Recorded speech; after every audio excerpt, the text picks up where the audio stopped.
Notice is a piece of information that gives people understanding on a situation.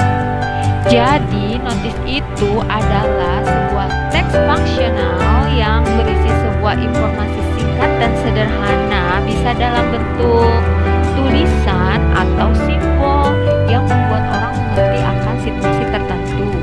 Bentuk notice itu bisa berupa command, caution, warning, information, and prohibition. Comment itu bisa berupa sebuah anjuran buat orang untuk melakukan sesuatu atau sebuah arahan. Sedangkan caution itu memberikan peringatan kepada orang untuk tidak melakukan sesuatu. Dan warning itu lebih memberikan peringatan kepada suatu hal yang bersifat bahaya. Jadi kalau tidak dihiraukan, akibatnya bersifat fatal. Nah, sedangkan prohibition itu sama halnya kayak caution.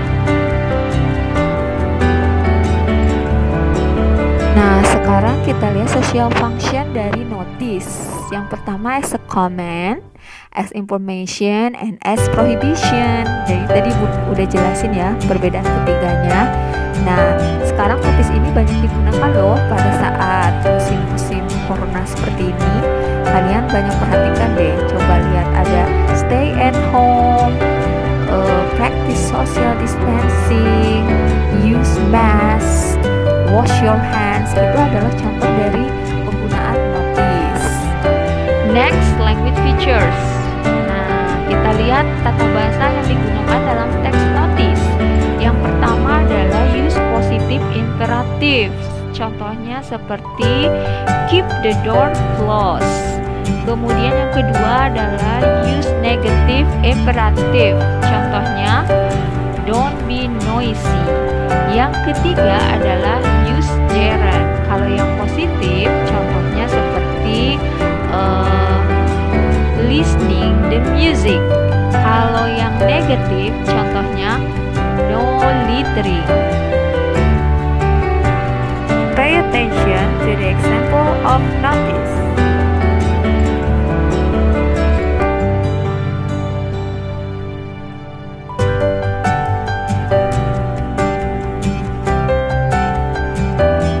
Kita lihat social function dari ketiga teks tadi ya.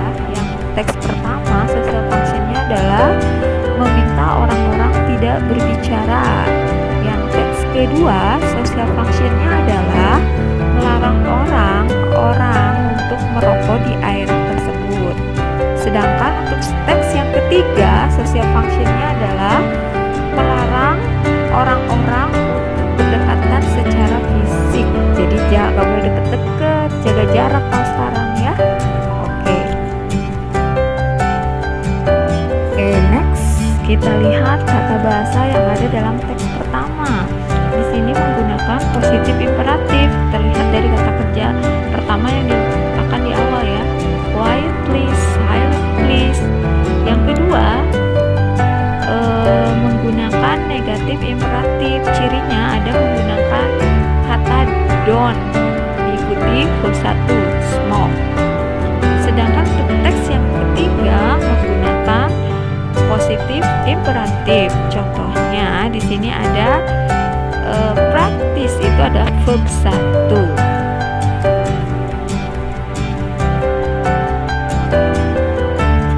Next question.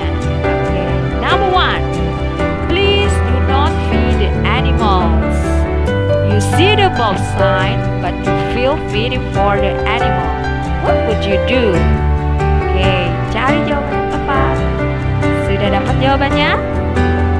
Iya, jawaban yang tepat adalah yang D. Do not give them any food. Kenapa jawabannya yang D?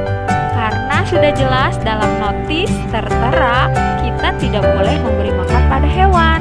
Walaupun kita kasihan, ya jangan beri makan karena tidak boleh, ya. Oke, good. Number 2. Let's maintain hygiene. Wash hands before and after eating. Oke, cari jawabannya yang mana?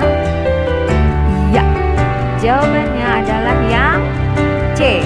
An appeal to maintain Kenapa jawaban yang C tidak A? Karena di sini menyuruh kita untuk hidup bersih dan sehat. Kalau bersih saja tidak cukup ya, bersih untuk sehat. Jadi jawabannya yang C. Good job. Nah, ini adalah contoh notis untuk mencegah penyebaran COVID-19.